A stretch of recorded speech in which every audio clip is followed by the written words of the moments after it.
Mesdames, Messieurs, bonsoir. Bienvenue au sein du réseau hospitalier neuchâtelois pour cette nouvelle conférence des jeudis du RHNE. Mon nom est Gérald Bron, je suis directeur des ressources humaines. La conférence de ce soir, elle est consacrée à l'activité physique, principalement pour les personnes qui souffrent de surpoids ou d'obésité. On verra, c'est un sujet qui a été au cœur notamment des portes ouvertes du Centre du sport et du Centre de l'obésité du RHNE, organisé sur le site du Val-de-Rue le 8 mars dernier. Bouger, marcher, courir, nager, autant d'activités qui contribuent en fait à maintenir une certaine qualité de vie. Elle contribue également à modifier la composition corporelle en augmentant notamment la masse musculaire et en réduisant la masse grasse, tout en améliorant la mobilité, le souffle et la condition physique générale. Associée à une alimentation équilibrée, elle favorise un mode de vie plus sain, avec des bénéfices notables sur la pression artérielle, le profil lipidique et la prévention du diabète de type 2. Elle améliore aussi le sommeil, réduit le stress et renforce la santé cardiovasculaire à long terme. Pourtant, le surpoids et l'obésité sont souvent perçus comme un frein à la pratique d'un sport. De plus, les personnes qui en souffrent font encore trop souvent l'objet de moqueries lorsqu'elles pratiquent leur activité en public, ce qui les pousse parfois à renoncer. Dès lors, plusieurs questions se posent. Quelle activité choisir et à quelle fréquence? Où pratiquer et dans quelles conditions? Quelles précautions prendre pour en tirer un réel bénéfice sans risque de blessure? Lors de cette intervention, lors de cette conférence, les intervenants répondront à toutes ces interrogations. Je vous les présente rapidement. Tout d'abord, le professeur Alain Saldi, que je profite de féliciter pour sa nomination au titre de professeur à l'Université de Genève, dans le département de chirurgie, qui est chirurgien et responsable du Centre de l'obésité du RHNE, ainsi que Madame Yella Galvan, titulaire d'un master en sciences et spécialiste en activité physique adaptée, également active au sein du Centre du sport du RHNE qui est labellisé Suisse Olympique. La conférence, vous aurez l'occasion également de poser des questions, bien entendu à nos intervenants. On vous propose plutôt de les poser à la fin de la présentation, de façon plutôt groupée. Et ensuite, nous aurons l'occasion également de partager, comme usuellement, un moment de convivialité. Par ailleurs, cette conférence est également retransmise sur notre page Facebook. Si vous souhaitez la revisionner à l'occasion, elle sera également disponible. Voilà, je vous souhaite une bonne conférence ainsi qu'une bonne soirée et place à nos intervenants.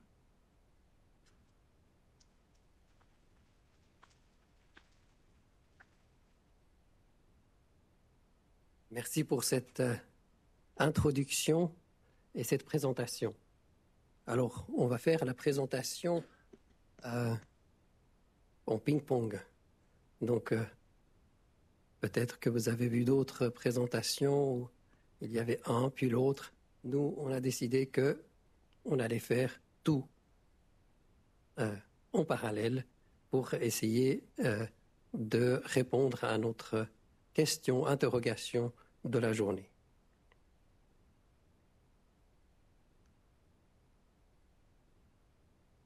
Il a été dit, il est important, lorsqu'on parle du surpoids ou de l'obésité, de contextualiser. Parce qu'il y a beaucoup de préjugés autour du surpoids et de l'obésité. Il y a une idée fausse, mais qui est toujours très répandue, comme quoi un peu de volonté, ça peut réverser complètement l'obésité. Et puis, quand on pense à cet un peu de volonté, on pense à l'activité physique, c'est-à-dire bouger plus, faire un peu plus de sport, et puis ça sera réglé. Donc scientifiquement, c'est totalement faux, on le sait, et ça a été précisé, lorsque ces personnes, du coup, souhaitent aller faire de l'activité physique, surtout en public, eh bien, il y a un risque qu'elles soient l'objet de moqueries. Donc, ça pose tout un tas de questions autour quelle activité physique faire pour les personnes en surpoids et en obésité. Eh bien, pour répondre à cette question, nous l'avons décortiquée en 20 petites questions supplémentaires et on va répondre à la question en répondant à ces 20 questions. Une petite remarque. Nous avons des métiers scientifiques. Donc, lorsque on s'exprime, on se base sur des évidences, des preuves, des études et notre expertise. C'est toute la différence avec les croyances personnelles qui sont souvent exprimées dans les réseaux sociaux avec beaucoup d'aplomb, comme si on savait tout.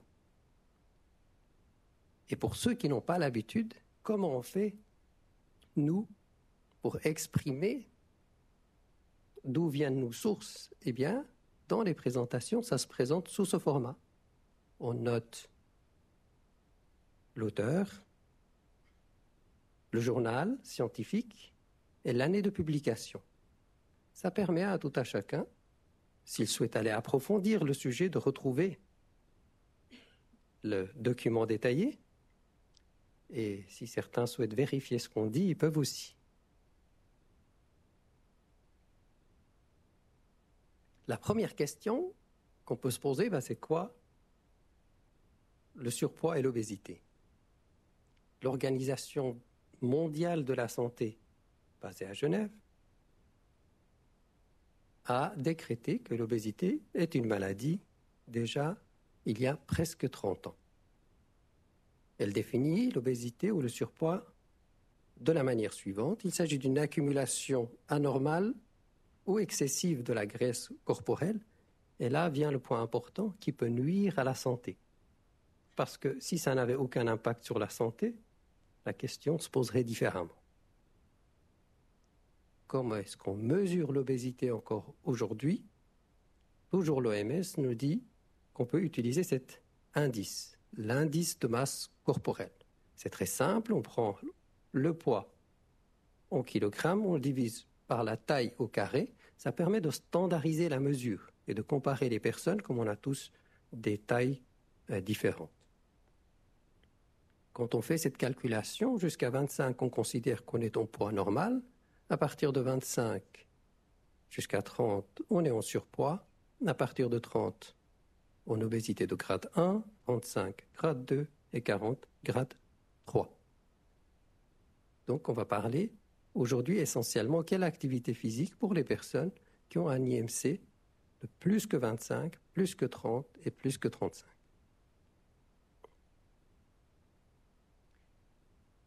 Quel est le taux d'obésité et de surpoids en Suisse? J'aimerais vous poser la question et je vais vous demander de lever la main. D'abord pour les hommes. Est-ce que vous pensez que c'est un homme sur 2? Ou est-ce que c'est 1 sur 3? Voilà, un peu plus pour 1 sur 3. Donc on parle de surpoids et d'obésité. Et pour les femmes, est-ce que c'est 1 sur 2? Ouais, quelques-uns. Et puis 1 sur 3? Aussi, un peu plus. Eh bien, la réponse est que pour les hommes, c'est 1 sur 2. Donc là, on s'est trompé. Et pour les dames, il y avait la majorité pour 1 sur 3 et c'est juste. Donc il y a plus d'hommes en surpoids et en obésité en Suisse et c'est un homme sur 2, la moitié de la population. Donc on a tous quelqu'un autour de nous, dans nos familles, dans nos connaissances, qui est touché. Et on voit sur les graphiques à côté que c'est en augmentation constante ces 30 dernières années.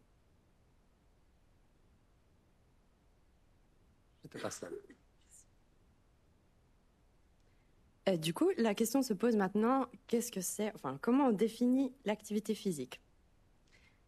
Du coup, l'activité physique, elle est définie comme tout mouvement corporel qui est produit par une contraction des muscles et qui entraîne une augmentation de la dépense énergétique au-dessus de celle du repos. Ah, merci. Ça commence. Du coup, voilà, vous pouvez lire la définition aussi. Sur la droite, dans le cercle, on voit différentes activités physiques. Donc, on a le vélo, la course à pied, mais on a également le nettoyage, monter des escaliers, jardiner. Et dans ce cercle, on a aussi une partie qui est dédiée au sport. Et si on observe un peu, on voit que, par exemple, le vélo se trouve dans les deux. Mais du coup, on se pose la question, quelle est en fait la différence entre le sport et l'activité physique ? Si je vous pose la question, on a quelqu'un qui va courir le tour du lac, donc ça fait environ 100 km, donc c'est son objectif, il part un bon matin et il se dit « je vais courir le tour du lac ». Qu'est-ce que vous pensez ? Est-ce que c'est une activité physique ou un sport ? Vous pouvez lever la main ceux qui pensent une activité physique et un sport. Okay. La même chose, cette fois, c'est 2 personnes qui vont faire du Nordic Walking et qui partent, qui font tête de rang et la vue des Alpes. C'est une activité physique ou un sport ? Et un petit dernier pour la route. Un participant au BCN Tour, est-ce que vous pensez que c'est une activité physique ou un sport ? Ok. Du coup, la définition, donc le sport, c'est une activité physique, mais qui se réalise de manière organisée. Donc, il va avoir un cadre, il va avoir des règles et un système de compétition. Donc, en fait, on ne va pas du tout parler de l'intensité. L'intensité ne définit pas si c'est un sport ou une activité. Donc, dans les réponses, la seule réponse qui était le sport, c'était le BCN Tour. Parce qu'on a un dossard et il y a des règles. Alors que la personne qui allait courir le tour du lac, c'était son objectif, il était tout seul. Ensuite, je vais définir qu'est-ce qui est une personne active et inactive. C'est important de comprendre vraiment ces 2 termes qui vont être utilisés tout du long de la conférence. Une personne active, ça va être une personne en fait qui va atteindre les recommandations en termes d'activité physique, qui va être définie juste après. Et donc, une personne inactive, contrairement à active, c'est une personne qui va pas respecter ses recommandations. Mais attention, souvent, on confond l'inactivité et la sédentarité, qui sont 2 choses, en fait, différentes. La sédentarité, ça va être un comportement. Ça va être d'être beaucoup assis, par exemple, en voiture, ou bien faire un travail où c'est qu'on est assis plus de 7 à 8 heures par jour. Donc, c'est quand on est vraiment immobile pendant un certain moment, alors que inactif, c'est vraiment pas pratiquer une activité physique, enfin, pas assez.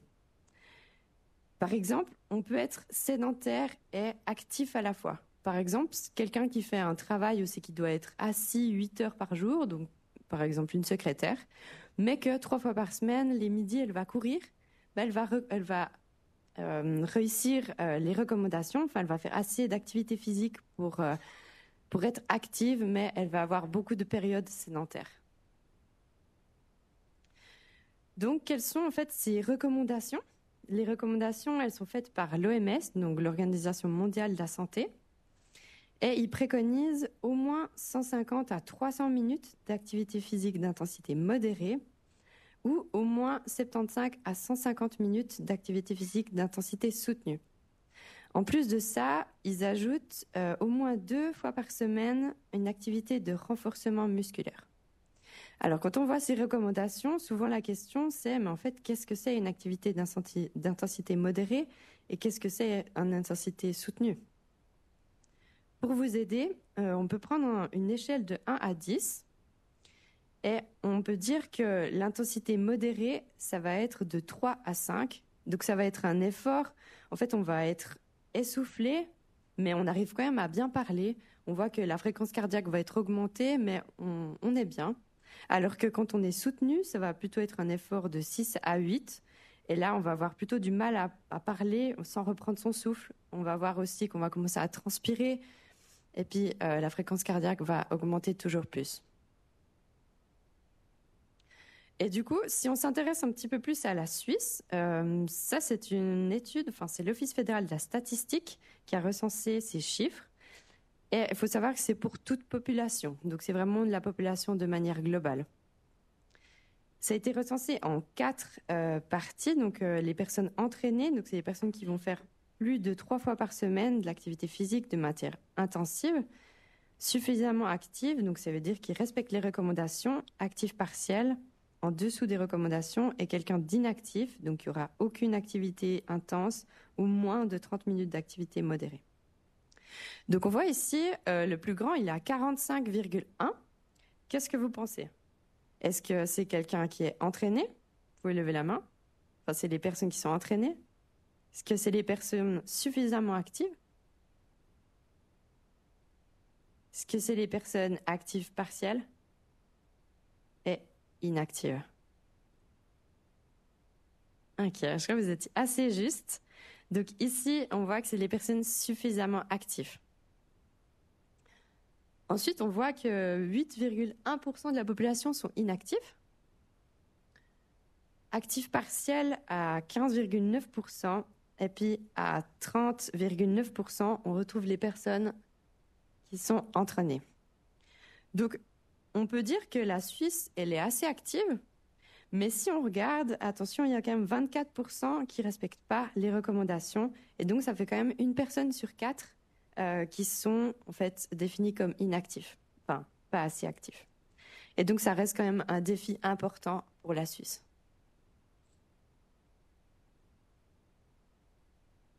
Et si on sortait les personnes en surpoids et obésité de la population générale, est-ce qu'ils sont actifs de la même manière ou moins?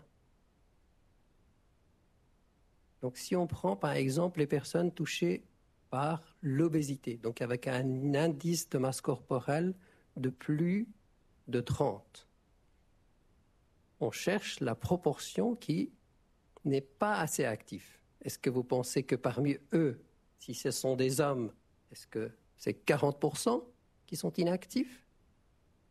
Ou qui sont suffisamment actifs dans ce cas, pardon.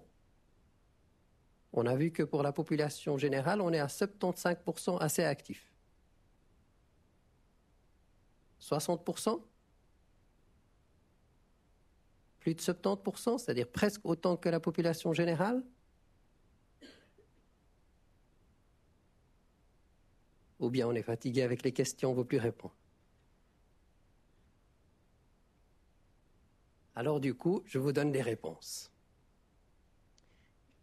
De ce côté, on a les IMC de 18 à 25, au milieu, les personnes qui sont en surpoids, ensuite, de l'autre côté, les personnes qui sont en obésité. En vert clair, c'est les dames, et en foncé, c'est les hommes. Donc, quand on est en obésité, eh bien, les hommes sont un peu plus actifs que les dames. Bizarre, parce que tout à l'heure, on a vu qu'il y avait plus d'hommes en situation d'obésité ou de surpoids. Donc, on comprend bien que ce n'est pas une question que d'activité physique. Il y a bien d'autres paramètres qui participent au surpoids et à l'obésité. Néanmoins, par rapport à la population générale, on est légèrement moins actif, plus on est en surpoids et en obésité. Donc, il y a encore aussi, pour cette population, de la marge et un peu plus de marge encore.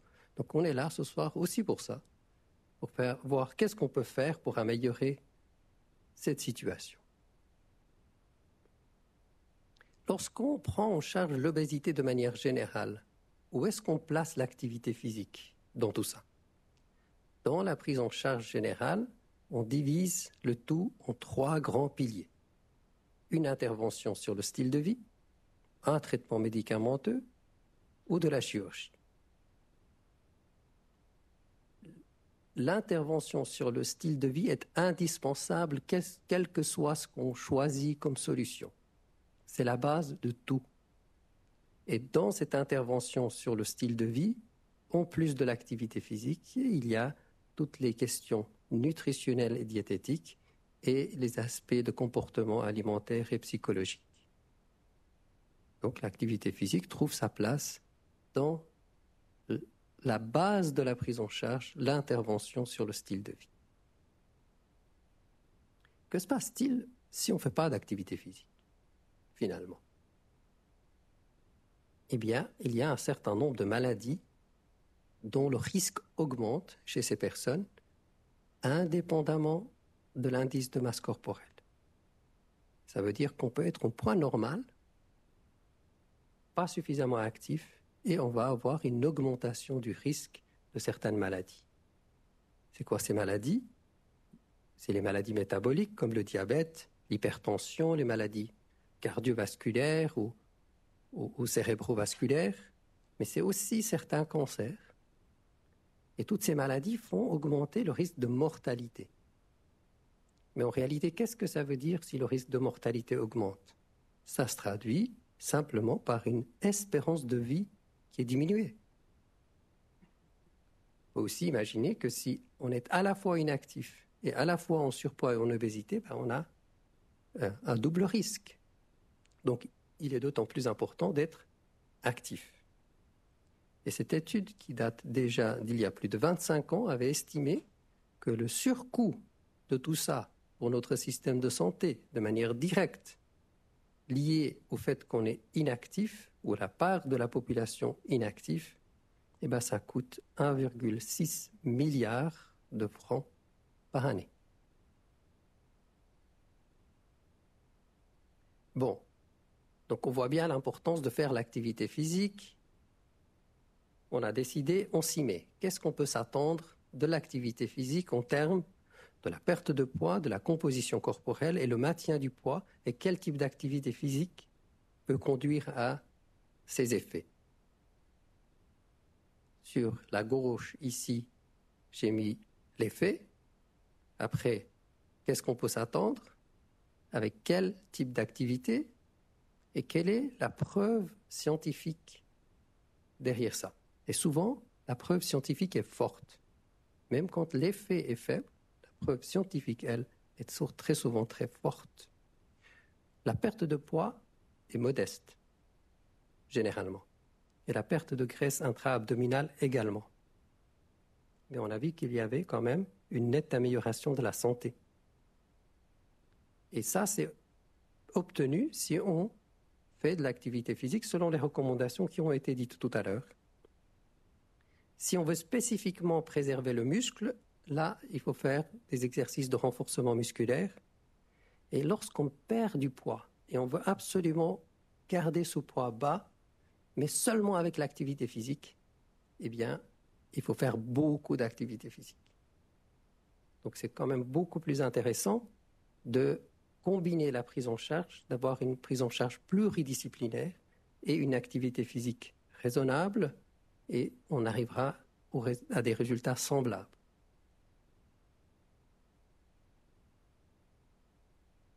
Quel est l'effet sur la santé cardio-métabolique? Eh bien, il y a une amélioration prouvée avec le même type d'activité physique, y compris sur le diabète, y compris sur l'hypertension.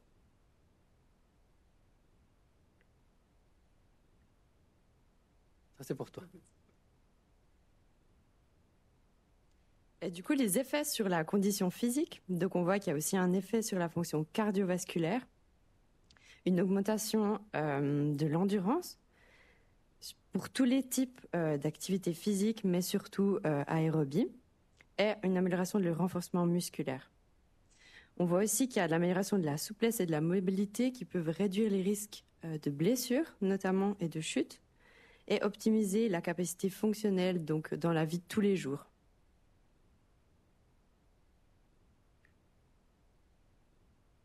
Est-ce que si on fait une activité physique, on va avoir plus faim et plus tendance à manger? Est-ce qu'on va mieux ressentir la faim et la satiété? En réalité, il n'y a pas beaucoup d'impact. Les études nous disent qu'on reste à peu près pareil. Ça veut dire aussi qu'on ne va pas plus souffrir de la faim. Donc c'est important. Mais on ne va pas ressentir la satiété très différemment non plus. Donc, c'est un effet relativement neutre sur ces aspects-là. un petit mot sur la chirurgie bariatrique. On sait que quand on fait de l'activité physique avant la chirurgie bariatrique, eh bien, il y a une amélioration des résultats après. Certes, modeste, mais quand même, elle est présente et elle a été démontrée scientifiquement. Et le point important, c'est que lorsqu'on a mis en place des choses avant l'intervention, on a tendance à pratiquer plus d'activité physique après. Et ça, c'est important. C'est la régularité, parce que ça donne envie, on sait comment faire, on a appris et on continue sur la même lancée.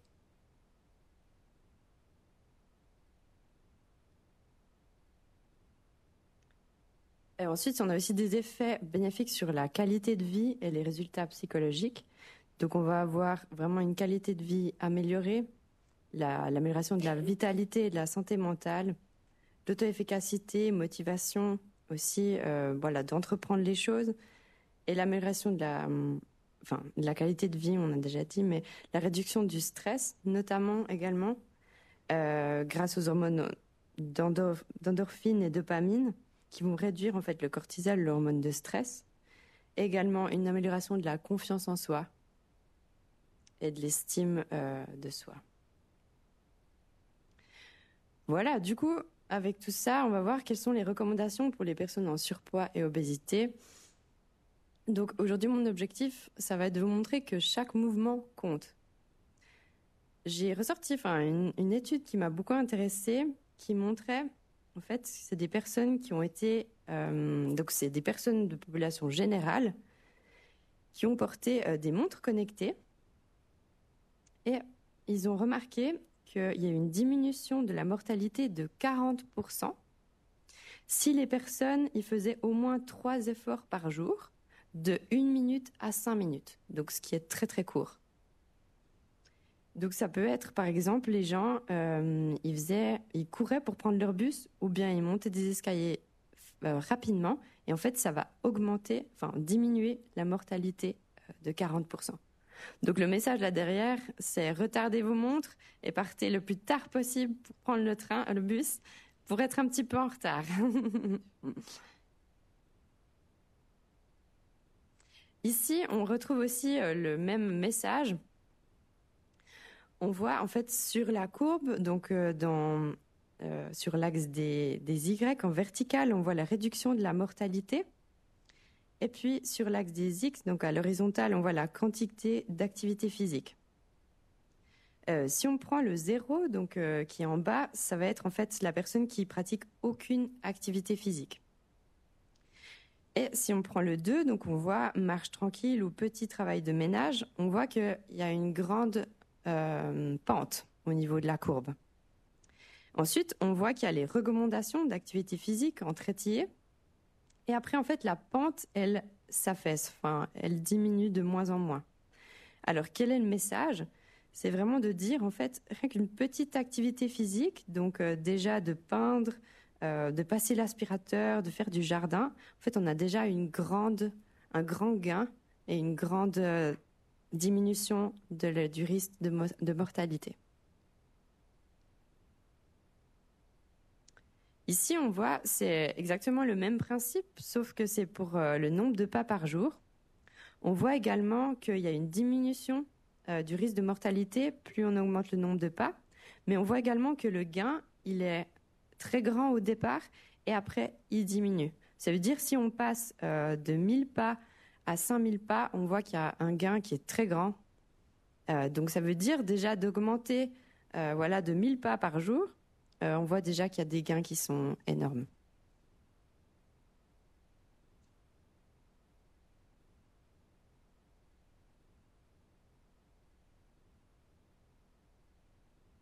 Donc, ces courbes montrent la baisse du risque de mortalité, qui est en fait, la mortalité c'est quoi ? C'est pour nous un indicateur un peu composite de tout. Ça veut dire que quand on est en meilleure santé, on a moins de mortalité. Donc, quand on est actif, on est en meilleure santé parce qu'on a moins de risque de mortalité. Et c'est le gain le plus important, c'est tout au début. Il suffit juste de bouger un peu. OK ? Donc maintenant, ça devient clair. On vient de vous le démontrer scientifiquement que faire une activité physique, ça améliore nettement la santé, et faire même une petite activité physique fait améliorer nettement la santé. Alors, quels sont les obstacles? Pourquoi on n'y arrive quand même pas pour une partie de la population, et notamment une partie de la population en surpoids et en obésité? Eh bien là aussi, on a été chercher pourquoi. Les raisons qui viennent sont catégorisées par exemple, des obstacles ou des barrières physiques. Je suis trop fatigué. Donc les gens qui ne font pas assez, c'est une des raisons qu'ils mentionnent souvent. J'ai des douleurs, donc je ne peux pas faire. J'ai une santé fragile, je ne sais pas comment faire. Ou des barrières psychologiques. Je n'ai pas le plaisir à faire. Ou je suis stigmatisé quand je veux faire. Il y a aussi des aspects sociaux et économiques. Et là, il y a quelque chose qui vient souvent. J'ai pas le temps. Dans toutes les études qu'on a regardées, ce paramètre, il intervient. Quand on demande aux gens, j'ai pas le temps. Ça coûte trop cher. Donc toutes ces raisons sont mentionnées de manière claire comme obstacle à faire de l'activité physique. Nous avons aussi pour notre part, on voit que quand les recommandations sont trop compliquées, quand il y a trop de messages, les gens laissent tomber. Donc on doit améliorer nos messages, on doit simplifier et aller à l'essentiel. Et donc je vais laisser le soin à ma collègue de vous montrer comment on peut surpasser toutes ces barrières.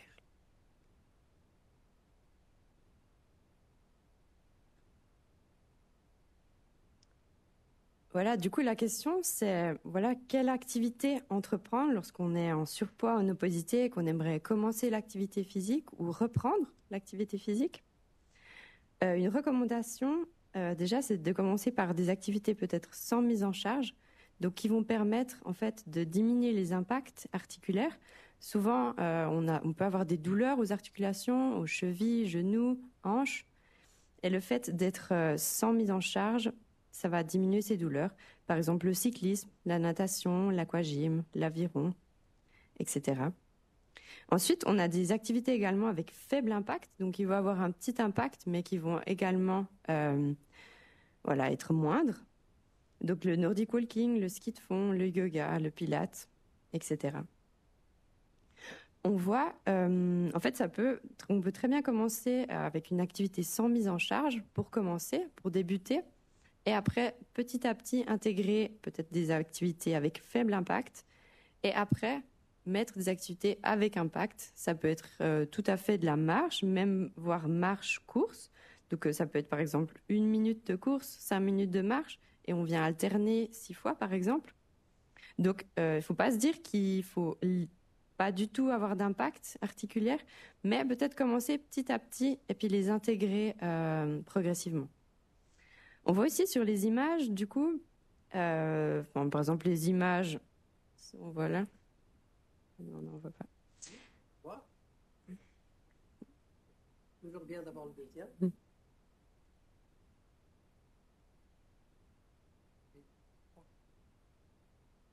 Ah, voilà. Voilà, ici on peut voir des exercices, par exemple, simplement avec un tapis. Donc ça peut être un tapis dans votre salon, hein, c'est pas obligé d'être un tapis de gym. Ou par exemple avec une TheraBand, donc c'est un élastique qu'on trouve facilement dans les magasins de sport qui coûte très peu cher. Ou bien simplement une chaise, on peut faire beaucoup de choses simplement avec notre chaise de la salle à manger. Hein. Et donc ça veut dire que le coût, c'est pas forcément... Enfin, on peut prendre des choses simples pour faire de l'activité physique. On a aussi beaucoup de chance parce que le canton de Neuchâtel, il y a beaucoup d'infrastructures, notamment extérieures. On a aussi le bord du lac, donc des endroits qui sont plats. On a également la montagne, si on a un petit peu la randonnée. Et l'hiver, on a souvent de la neige, donc on peut profiter vraiment de toutes ces choses.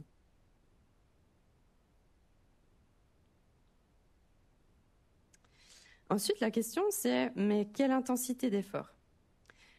Faut-il s'entraîner à faible intensité pour brûler un maximum de graisse ? Ça, c'est beaucoup de personnes pensent ça, que s'entraîner à faible intensité permet en fait de brûler plus de graisse. souvent cette pensée, elle vient que en fait le fait que à faible intensité, on dépense plus d'énergie qui provient des lipides.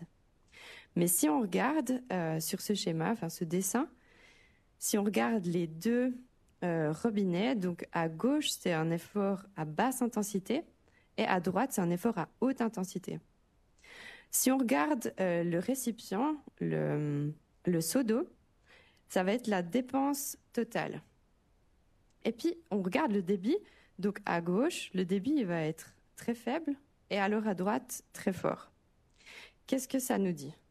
Donc en fait ça veut dire qu'à durée égale, donc pour le même temps, on va avoir une activité qui sera plus intense, donc à droite, elle va brûler plus de calories et souvent autant, voire plus de graisse en valeur absolue que l'activité douce.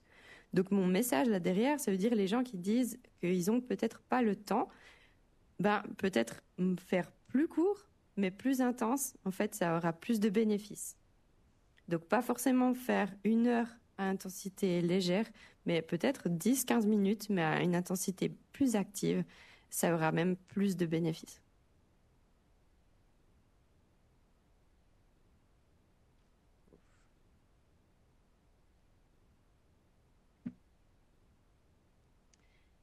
Maintenant, je vais vous donner quelques petites techniques de modification du comportement pour justement augmenter son activité physique. Tout d'abord, on a vu que l'activité physique, elle se trouve aussi dans notre quotidien.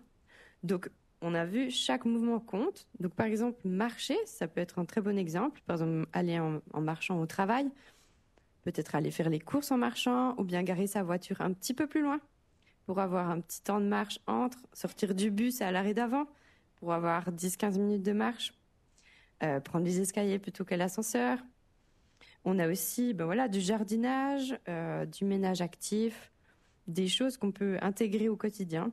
Et également peut-être des petits exercices pendant qu'on est sédentaire. Et d'ailleurs, là vous êtes tous sédentaires en ce moment même. Du coup, vous pouvez tous vous lever et on va faire un petit exercice.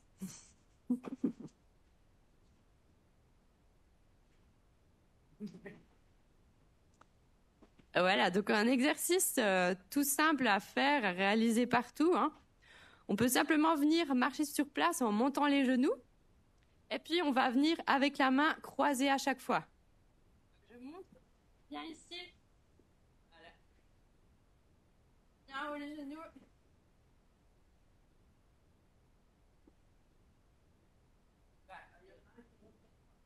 Ah.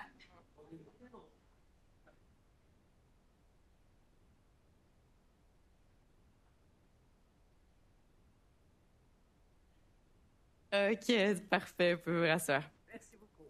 Merci. Donc voilà un petit exemple, tout bête, mais pour casser en fait ce temps de sédentarité à faire quand, par exemple, on regarde la télé, quand on travaille. C'est facile à mettre en place et efficace.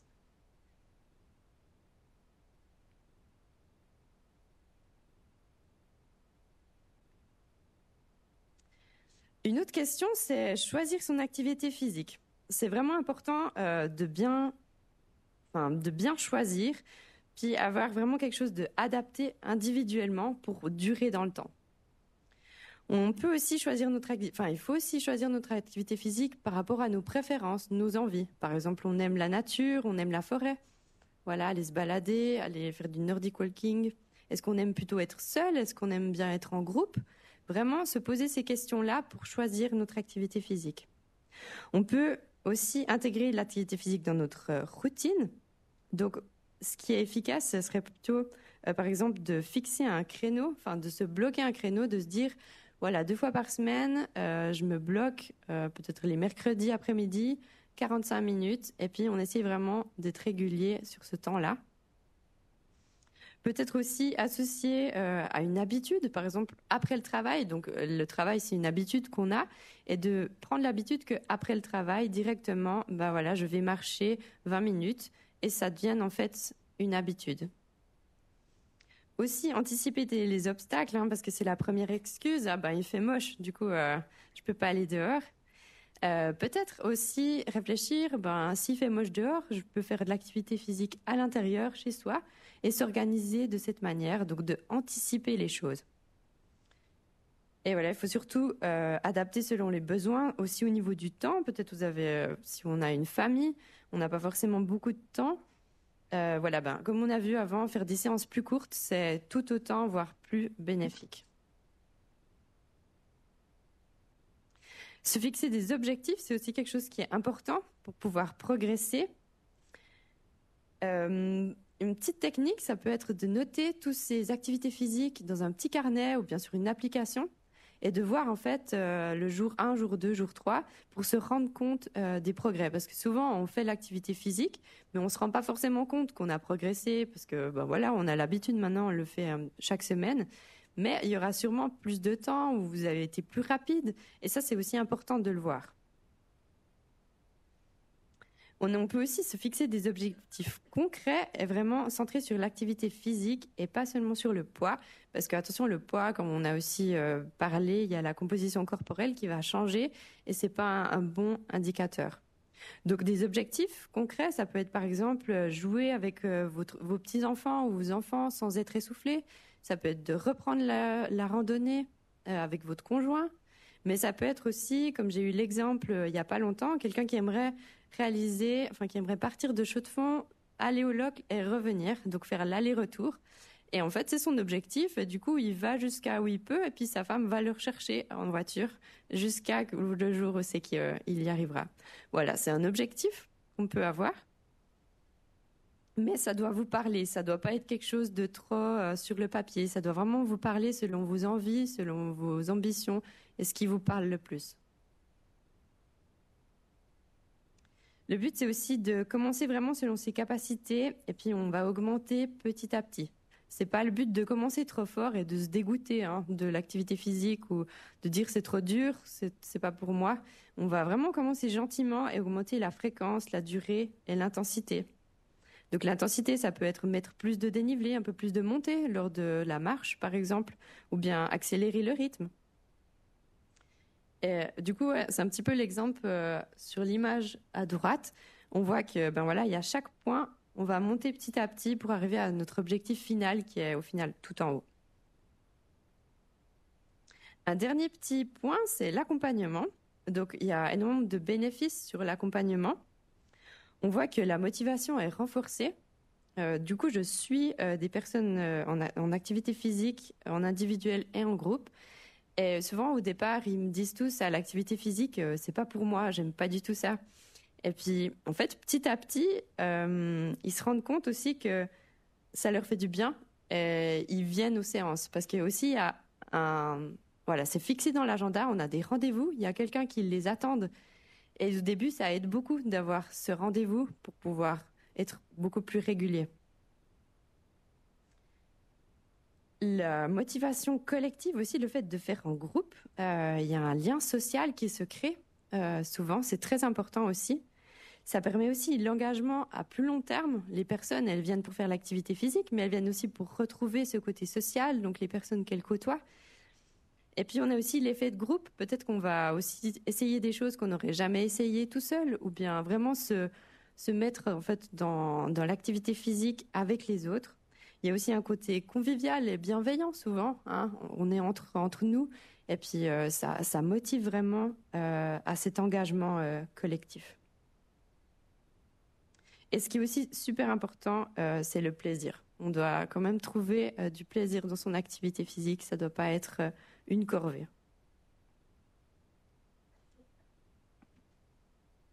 Du coup, si on vient résumer tout ça, quelle activité physique pratiquer? C'était notre question qui nous était posée. Tout d'abord, l'activité physique, elle est pour toutes et tous. C'était vraiment mon but aujourd'hui aussi de montrer que l'activité physique, c'est pas aller courir le tour du lac, comme on a vu au début. C'est des petites choses qui se font au quotidien. C'est des petites activités physiques qu'on fait et qui est vraiment adaptée selon notre niveau. On a vu que idéalement, c'était les recommandations de l'OMS. Donc, on a vu aussi des exercices aérobies associés à du renforcement. Donc ça, c'est vraiment ce qui est sur papier. Mais en pratique, on voit qu'il n'y a pas de minimum. Et comme on a vu toutes les études avant, c'est que chaque mouvement compte et les bénéfices sont là dès le début. Qu'on ne fasse pas d'activité physique et qu'on commence l'activité physique, on a vraiment des gains qui sont grands. Donc voilà, c'est vraiment le fait d'encourager les personnes à augmenter l'activité, d'être plus actifs au quotidien. Aussi de prendre du plaisir et que ça se devienne en fait un mode de vie. Et mettre l'accent aussi sur l'accompagnement, aussi l'importance pour avoir vraiment une activité physique qui est adaptée à chacun.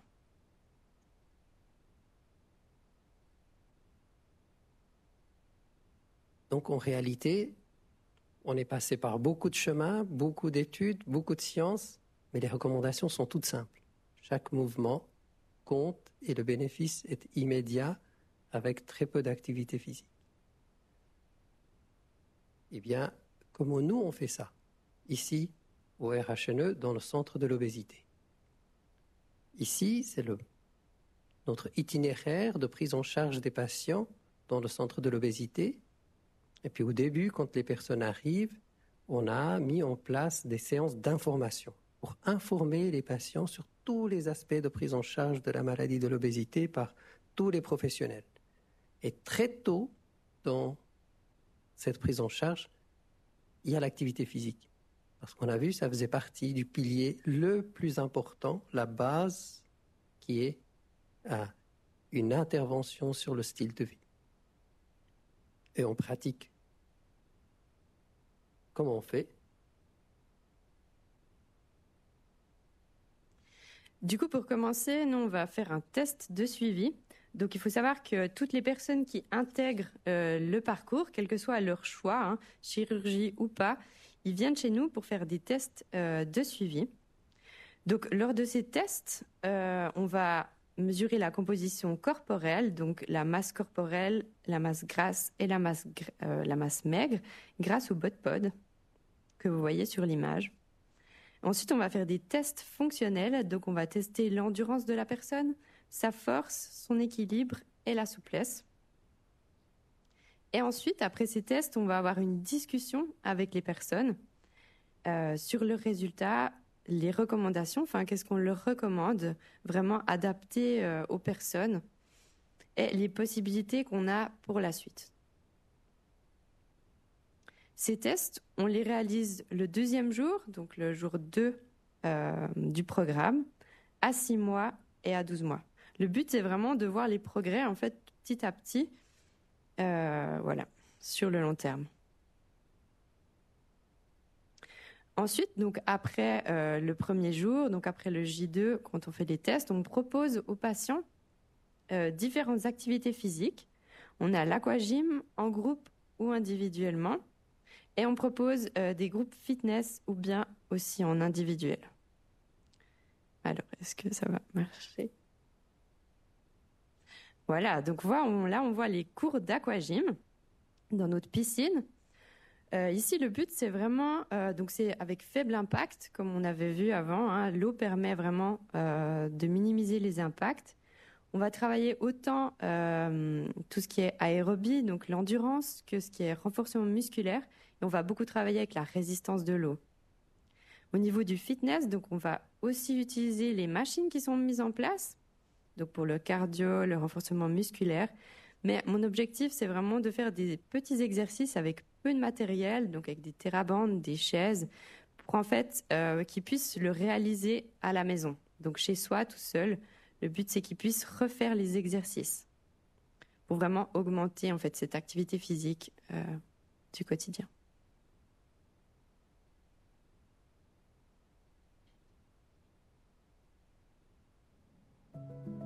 Il s'est intégré à une prise en charge globale résumée dans cette vidéo.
Voilà, donc un dernier petit mot, je sais que c'est pas facile. Enfin, pour les personnes en situation d'obésité, de surpoids, c'est vraiment pas facile de débuter.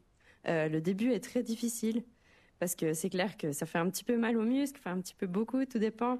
On est fatigué, voilà, c'est des choses qui sont pas forcément faciles. Mais ça va peut-être prendre 4 semaines où c'est que ça va être compliqué. Il faut vraiment s'accrocher et continuer pour vraiment réussir. Parce qu'après, ça va être plus facile pour vous. Vous verrez, votre corps se sera habitué et puis ça va être plus simple. J'ai aussi beaucoup de retours des personnes qui viennent au groupe d'activité physique. Au début, ils sont pas très heureux quand ils ressortent parce que voilà, ils ont des courbatures, ils sont pas très contents. Mais au bout d'un moment, en fait, il y a même des personnes à qui doivent, par exemple, arrêter ou bien qui a des vacances et ils me disent, mais en fait, ça nous manque. Parce qu'après, ça devient une habitude et voilà, c'est quelque chose qui peut plaire. Il faut vraiment vous dire ça. Voilà, du coup, si vous voulez vous y mettre dès ce soir, j'ai préparé un petit QR code, une petite fiche d'exercices avec 4 exercices simples à réaliser à la maison avec simplement une chaise. Donc, vous pouvez scanner le QR code et vous arrivez directement sur un PDF avec une fiche. Donc voilà, pour débuter, vous pouvez débuter dès ce soir si vous le voulez.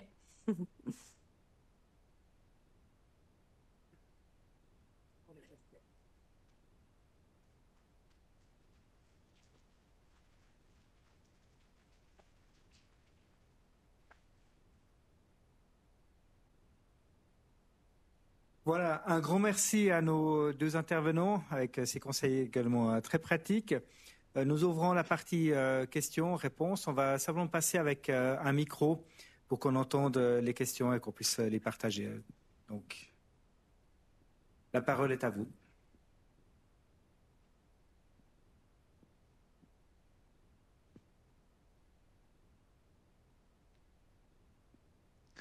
Merci pour votre engagement. Est-ce que vous ne devriez pas parler aux architectes des hôpitaux? Quand j'ai vu cet hôpital ici, vous voulez monter à l'étage, il n'y a que des ascenseurs pour trouver l'escalier. Il faut aller à droite, c'est marqué laboratoire. Donc les architectes des hôpitaux devraient être au courant de ce genre de situation. Une question peut-être un peu plus technique. J'ai vu récemment un film qui s'appelle « Vive les microbes » est fait par une journaliste scientifique qui s'appelle Marie-Monique Robin et le sujet était plutôt les allergies, pourquoi il y a beaucoup d'allergies, mais en fait, il y avait quelque chose que j'ai trouvé intéressant, malheureusement j'ai oublié la référence, disait que chez les obèses, enfin pas les surpoids, les obèses, le microbiote était différent d'une personne normale. Alors, est-ce que ça vous parle ? Maintenant, c'est comme de la poule et de l'œuf. Hein. Qu'est-ce qui est là d'abord? Est-ce que le microbiote crée l'obésité ou est-ce que l'obésité change le microbiote? Merci. Alors donc, ça, c'est une question pour moi. Vous avez en partie répondu, on n'a pas la réponse. Mais ça, c'est clair, ça a été démontré, on n'a pas tout à fait le même microbiote selon notre poids. Il y a des études qui ont été faites au laboratoire, sur des souris et des rats. Et bien, quand on met le microbiote de rats qui ne sont pas en obésité chez des rats qui sont en obésité, ils perdent du poids. Et c'est transitoire. Et ils reviennent à leur microbiote de départ. Donc, est-ce que c'est l'un ou l'autre? Pour le moment, on ne sait pas. Donc, oui, il y a une différence. Est-ce que c'est parce qu'on a une biologie différente que ce microbiote s'installe ou est-ce que c'est parce qu'il y a ce microbiote qu'il y a des changements? On n'a pas la réponse définitive à cette question.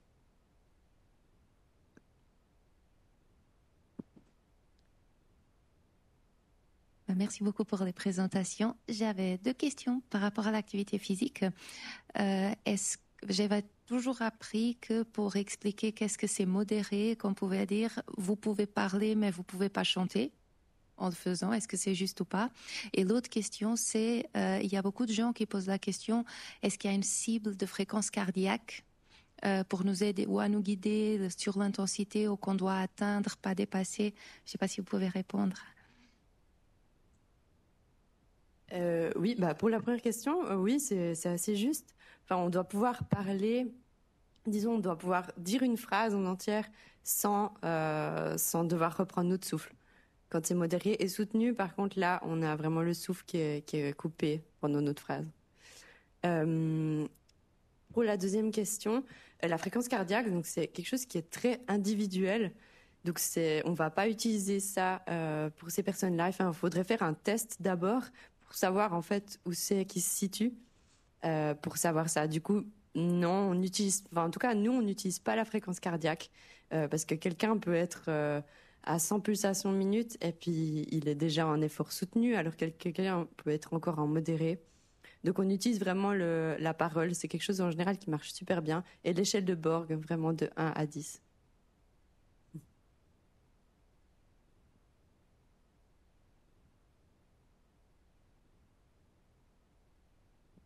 C'est mon activité physique du soir.